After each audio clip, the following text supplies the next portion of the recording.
Credit card ഉപയോഗിക്കുന്നവരോട് അവരുടെ അഭിപ്രായം ചോദിച്ചു കഴിഞ്ഞാൽ നമുക്ക് രണ്ട് തരത്തിലുള്ള അഭിപ്രായം നമുക്ക് ലഭിക്കും. ഒന്നാമതായിട്ടുള്ള ഒരു കാറ്റഗറി ആൾക്കാർ പറയുന്നത് ക്രെഡിറ്റ് കാർഡ് ബെസ്റ്റാണ്, നമുക്ക് ക്യാഷ് ബാക്ക് കിട്ടും, നല്ല റിവാർഡ് പോയിന്റ് കിട്ടും, എനിക്ക് ബെനിഫിറ്റ് ആയിട്ട് മാറിയിട്ടുണ്ട്, ആരോടും കടം ചോദിക്കാതെ ഫണ്ട് റോൾ ചെയ്യാനായിട്ട് സാധിക്കും, അങ്ങനെയുള്ളൊരു നല്ലൊരു ഒപ്പീനിയൻ ആയിരിക്കും കിട്ടുന്നത്. അതേസമയം നേരെ ഓപ്പോസിറ്റ് ആയിട്ടുള്ളൊരു റെസ്പോൺസ് ആയിരിക്കും മറ്റൊരു കാറ്റഗറി ആളുകളിൽ നിന്ന് കിട്ടുന്നത്. അതായത് ഒരിക്കലും ക്രെഡിറ്റ് കാർഡ് എടുക്കരുത്, അത് എടുത്തു കഴിഞ്ഞാൽ പെട്ടുപോകും, ഞാനിപ്പോൾ അത് റീപേ ചെയ്യാനായിട്ട് പാടുപെടുകയാണ്, കടക്കെണിയിലാകും, അങ്ങനെ ഉള്ളൊരു റെസ്പോൺസ് ആയിരിക്കും ഒരു കാറ്റഗറി ആളുകൾ നൽകുന്നത്. ശരിയാണ്, ക്രെഡിറ്റ് കാർഡുകൾക്ക് രണ്ട് വശങ്ങളുണ്ട്. നമ്മൾ എങ്ങനെ ക്രെഡിറ്റ് കാർഡ് യൂസ് ചെയ്യുന്നു എന്നതിനെ ഡിപ്പെൻഡ് ചെയ്തിരിക്കും. ഇപ്പോൾ എൻ്റെ കേസിൽ എന്ന് പറഞ്ഞു കഴിഞ്ഞാൽ ഞാൻ ആദ്യത്തെ കാറ്റഗറി ഒരു ആളാണ്, എനിക്കതുകൊണ്ട് ബെനിഫിറ്റ് മാത്രമാണ് ഉണ്ടായിരിക്കുന്നത്. നിങ്ങൾക്ക് ക്രെഡിറ്റ് കാർഡ് കൊണ്ട് ബെനിഫിറ്റ് മാത്രമാണോ ഇല്ലെങ്കിൽ നിങ്ങൾക്ക് ലോസ് ആണോ ഉണ്ടായത് എന്ന് ജസ്റ്റ് ഒന്ന് കമൻറ്റ് ചെയ്യുക. ക്രെഡിറ്റ് കാർഡുകൾ മനസ്സിലാക്കി ശരിയായ രീതിയിൽ ഉപയോഗിച്ച് കഴിഞ്ഞാൽ നമുക്ക് അതുകൊണ്ട് നല്ല രീതിയിലുള്ള ബെനിഫിറ്റും അതുപോലെ തന്നെ നമ്മളത് റോങ് ആയിട്ട് യൂസ് ചെയ്ത് കഴിഞ്ഞാൽ വലിയ രീതിയിലുള്ളൊരു തിരിച്ചടിയുമായിരിക്കും നമുക്ക് കിട്ടുന്നത്. നമ്മുടെ ലൈഫ് തന്നെ ഒരു പക്ഷേ ഇല്ലാതായി പോയേക്കാം, നമ്മളൊരു വലിയൊരു ഡേറ്റ് ട്രാപ്പിൽ പോയി പെടും,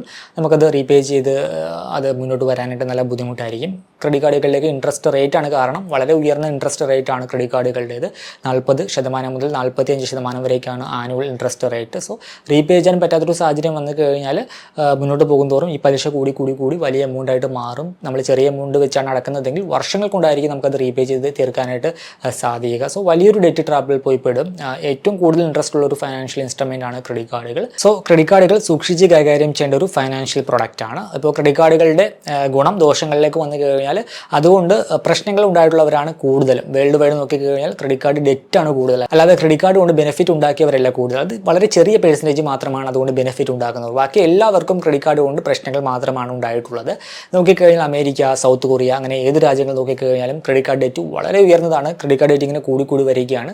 അവിടെ അവർക്ക് കിട്ടുന്ന ഇൻകത്തിൻ്റെ വലിയൊരു percentage credit card debt repay ചെയ്യാനായിട്ടാണ് പോകുന്നത്. എല്ലാവരും സ്ട്രഗിൾ ചെയ്യുകയാണ്, പ്രത്യേകിച്ച് യങ്സ്റ്റേഴ്സ് ക്രെഡിറ്റ് കാർഡ് ഡെറ്റിൽ പെട്ടിട്ട് അത് സ്ട്രഗിൾ ചെയ്തുകൊണ്ടിരിക്കുകയാണ് റീപേ ചെയ്യാനായിട്ട്. ഇന്ത്യയിലും ആ ഒരു സ്ഥിതി വിദൂരമല്ല. ഇപ്പോൾ നിലവിൽ ലാസ്റ്റ് വന്ന റിപ്പോർട്ട് നോക്കിക്കഴിഞ്ഞാൽ ക്രെഡിറ്റ് കാർഡ് ഡെറ്റ് വളരെ കൂടിക്കൊണ്ടിരിക്കുകയാണ്. റീപേ ചെയ്യാൻ പറ്റാത്തൊരു 90 ഡേയ്സിൽ 360 ഡേയ്സിൽ ഡ്യൂ വന്നിരിക്കുന്ന ഒരു ക്രെഡിറ്റ് കാർഡ് ഡെറ്റ് നോക്കിക്കഴിഞ്ഞാൽ ഏകദേശം 33,886 കോടി രൂപയാണ് ഇന്ത്യക്കാരുടെ മൊത്തം ഡ്യൂ എന്ന് പറയുന്നത്. അത് 90 ദിവസം മുതൽ 360 ദിവസം വരെ ഡ്യൂ വന്നിരിക്കുന്ന ഒരു എമൗണ്ട് ആണ് 2025 മാർച്ച് വരെയുള്ള റിപ്പോർട്ട് അനുസരിച്ച്. വളരെ ഉയർന്നതാണ്. മുന്നോട്ട് പോകുന്നതോറും ഇത് ഇനിയും കൂടും. കാരണം എന്തെന്ന് വെച്ചാൽ ഇപ്പോൾ ബാങ്കുകൾ മാത്രമല്ല ക്രെഡിറ്റ് കാർഡുകൾ ഇഷ്യൂ ചെയ്യുന്നത്, ഫിൻടെക് കമ്പനികൾ ഇഷ്ടംപോലെ ഉണ്ട്. ഇവരൊക്കെ ഇങ്ങനെ ഓഫേഴ്സും കാര്യങ്ങളൊക്കെ വെച്ചുകൊണ്ട് ക്രെഡിറ്റ് കാർഡുകൾ ഇഷ്യൂ ചെയ്യുന്നു. മുൻപ് നോക്കിക്കഴിഞ്ഞാൽ ക്രെഡിറ്റ് കാർഡുകളൊക്കെ സ്ട്രിക്റ്റ് ആയിട്ടുള്ള കാര്യങ്ങളൊക്കെ നോക്കി, നമ്മുടെ ഇൻകം പ്രൂഫ് നമുക്ക് റീപേ ചെയ്യാൻ പറ്റും, അങ്ങനെയുള്ള കാര്യങ്ങളൊക്കെ നോക്കി സ്ട്രിക്റ്റ് റൂൾസും കാര്യങ്ങളൊക്കെ ഫോളോ ചെയ്തുകൊണ്ടായിരുന്നു ക്രെഡിറ്റ് കാർഡുകൾ ഇഷ്യൂ ചെയ്തുകൊണ്ടിരുന്നത്. ഇപ്പോൾ ഇന്നത്തെ സ്ഥിതി അങ്ങനെയല്ല. ഇന്നത്തെ സ്ഥിതി എന്ന് പറയുന്നത് പ്രീ അപ്രൂവ്ഡ് ആയിട്ട്, പ്രത്യേകിച്ച് ഇൻകം പ്രൂഫ് കാര്യങ്ങളൊന്നും ചെക്ക് ചെയ്യാതെ തന്നെ ക്രെഡിറ്റ് കാർഡുകൾ ഇങ്ങനെ ഇഷ്യൂ ചെയ്തുകൊണ്ടിരിക്കുകയാണ്. അതിൽ ക്രെഡിറ്റ് കാർഡുകൾ കിട്ടുന്നവരിൽ ജോലി പോലും ഇല്ലാത്ത സ്റ്റുഡൻസിന് വരെ ക്രെഡിറ്റ് കാർഡുകൾ ബാങ്കുകളും അതുപോലെ തന്നെ ഫിൻടെക് കമ്പനികളൊക്കെ പ്രീ അപ്രൂവ്ഡ് ആയിട്ട് ഇഷ്യൂ ചെയ്യുന്നുണ്ട്. അതൊക്കെ വളരെ വലിയൊരു ദൂഷ്യഫലമായിരിക്കും മുന്നോട്ട് പോകുന്നതോറും ഉണ്ടാക്കുക. കുറച്ചൊരു സ്റ്റാറ്റിസ്റ്റിക്സ് നോക്കിക്കഴിഞ്ഞാൽ 2021 ആ ഒരു കോവിഡ് ടൈം കഴിഞ്ഞതിന് ശേഷമാണ് ഈ ഒരു ക്രെഡിറ്റ് കാർഡിൽ വലിയൊരു ബൂമിങ് സംഭവിച്ചിരിക്കുന്നത്. 2021 ജനുവരി മാസത്തിലെ കണക്ക് നോക്കിക്കഴിഞ്ഞാൽ ഏകദേശം 6.1 കോടി ക്രെഡിറ്റ് കാർഡുകളായിരുന്നു ആ ഒരു സമയത്ത് ഇഷ്യൂ ചെയ്തിരുന്നത്, ആ ഒരു സമയത്ത് ഉണ്ടായിരുന്നത്.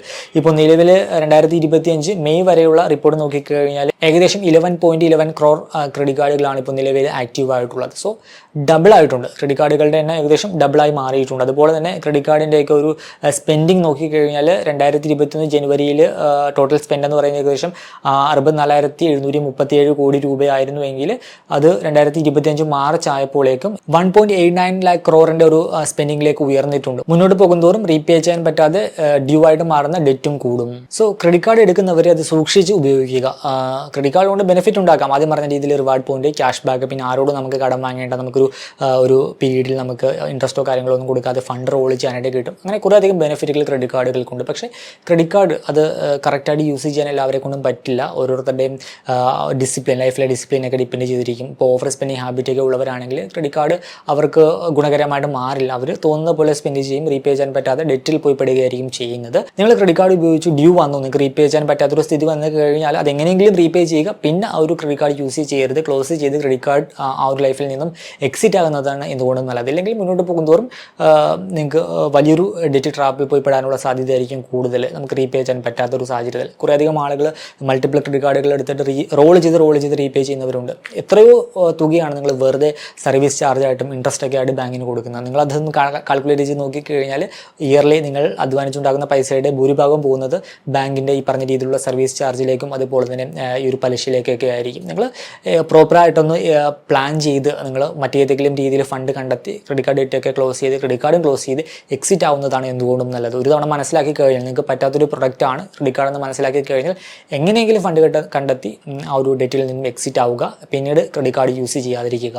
നോർമൽ കേസിൽ ക്രെഡിറ്റ് കാർഡ് ഒരു വില്ലൻ അല്ല. നമുക്ക് യൂസ് ചെയ്യാൻ പറ്റുന്ന എമൗണ്ട് കൃത്യമായിട്ട് റീപേ ചെയ്യാൻ പറ്റുന്ന കാലത്തോളം, കറക്റ്റായിട്ട് റീപേ ചെയ്യാൻ പറ്റുന്ന കാലത്തോളം, നമുക്ക് റീപേ ചെയ്യാൻ പറ്റാതെ ഡ്യൂ ആകുന്ന സമയത്താണ് ക്രെഡിറ്റ് കാർഡ് ഒരു വില്ലനായിട്ട് മാറുന്നത്. സോ നമുക്ക് റീപേ ചെയ്യാൻ പറ്റുമെന്ന് ഉറപ്പുള്ള ഒരു എമൗണ്ട് മാത്രം ക്രെഡിറ്റ് കാർഡ് ഉപയോഗിച്ച് സ്പെൻഡ് ചെയ്യുക, അല്ലാതെ തോന്നുന്ന പോലെ സ്പെൻഡ് ചെയ്യരുത്. ഇപ്പോൾ പലർക്കും സംഭവിക്കുന്നത് എന്താണെന്ന് വെച്ചാൽ ക്രെഡിറ്റ് കാർഡ് ലൈഫിലേക്ക് വരും, വലിയ ലിമിറ്റും കാര്യങ്ങളൊക്കെ ഉണ്ടാകും.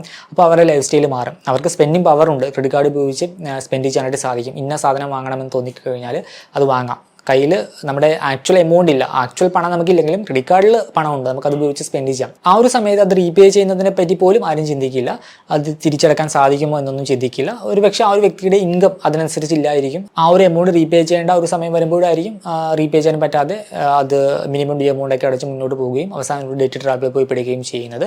സോ ക്രെഡിറ്റ് കാർഡ് വരുമ്പോൾ ലൈഫ് സ്റ്റൈൽ മാറും പലരുടെയും. പക്ഷേ ലൈഫ് സ്റ്റൈൽ മാറുമ്പോൾ ഒരു കാര്യം ഓർക്കേണ്ടത്, അതനുസരിച്ച് നിങ്ങൾക്ക് അത് റീപേ ചെയ്യാൻ പറ്റുമോ എന്ന് കൂടി തിങ്ക് ചെയ്യുക. നിങ്ങൾക്ക് അതനുസരിച്ചുള്ള ഇൻകം ഉണ്ടെന്ന് ഉറപ്പ് വരുത്തുക. പിന്നെ മറ്റൊരു വില്ലൻ എന്ന് പറയുന്നത് മിനിമം എമൗണ്ട് ഡ്യൂ ആണ്. നിങ്ങൾ എപ്പോഴും പേ ചെയ്യേണ്ടത് ഫുൾ ഡ്യൂ എമൗണ്ട് ആണ്.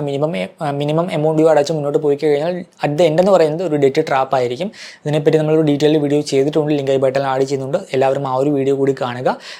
എപ്പോഴും ഫുൾ ഡ്യൂ എമൗണ്ട് തന്നെ അടക്കുക. ഫുൾ ഡ്യൂ എമൗണ്ട് അടക്കാൻ പറ്റുമെങ്കിൽ മാത്രം ആ ഒരു എമൗണ്ട് നിങ്ങൾ ക്രെഡിറ്റ് കാർഡ് ഉപയോഗിച്ച് സ്പെൻഡ് ചെയ്യുക. മിനിമം എമൗണ്ട് ഡ്യൂ എന്ന് പറയുന്നത് ഒരു വില്ലനാണ്. താൽക്കാലിക ആശ്വാസം നമുക്ക് കിട്ടും, പക്ഷേ സ്ഥിരമായിട്ട് അത് യൂസ് ചെയ്ത് കഴിഞ്ഞാൽ അതൊരു വില്ലനായിട്ട് മാറും. നെക്സ്റ്റ്, നിങ്ങൾക്ക് കൺട്രോൾ ചെയ്യാൻ പറ്റാത്ത ഒരു സെൽഫ് ഡിസിപ്ലിൻ ഇല്ലാത്തൊരു വ്യക്തിയാണെന്ന് തോന്നിക്കഴിഞ്ഞാൽ ക്രെഡിറ്റ് കാർഡുകളുടെയൊക്കെ എണ്ണം കുറയ്ക്കുക. കുറേയധികം ക്രെഡിറ്റ് കാർഡുകൾ എടുത്ത് കൂട്ടാതിരിക്കുക. കൂട്ടിക്കഴിഞ്ഞാൽ ഇങ്ങനെ ഫണ്ട് റോൾ ചെയ്ത് മുന്നോട്ട് പോകേണ്ട ഒരു സാഹചര്യം വരും. മിനിമം ഒരു 2 കാർഡ് അതിലേക്ക് നിർത്തുക.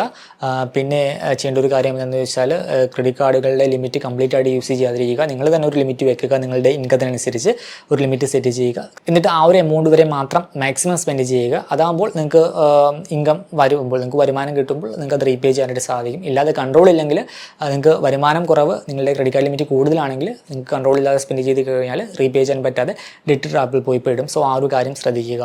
പിന്നെ ഒരു കാറ്റഗറി ആളുകളുണ്ട് ഓഫേഴ്സിന് വേണ്ടി സ്പെൻഡ് ചെയ്യുന്നത്. പ്രത്യേകിച്ച് ഇന്ന പ്രൊഡക്റ്റ് വാങ്ങണം, അതിൻ്റെ ഒരു ആവശ്യകതയോ കാര്യങ്ങളോ ഒന്നും ഇല്ലായിരിക്കും. പക്ഷേ എന്തെങ്കിലും ഓഫേഴ്സ് കണ്ടു, റിവാർഡ് പോയിന്റ് കിട്ടാൻ അല്ലെങ്കിൽ ക്യാഷ് ബാക്ക് കിട്ടാനൊക്കെ ആയിട്ട് വെറുതെ അങ്ങ് സ്പെൻഡ് ചെയ്യും.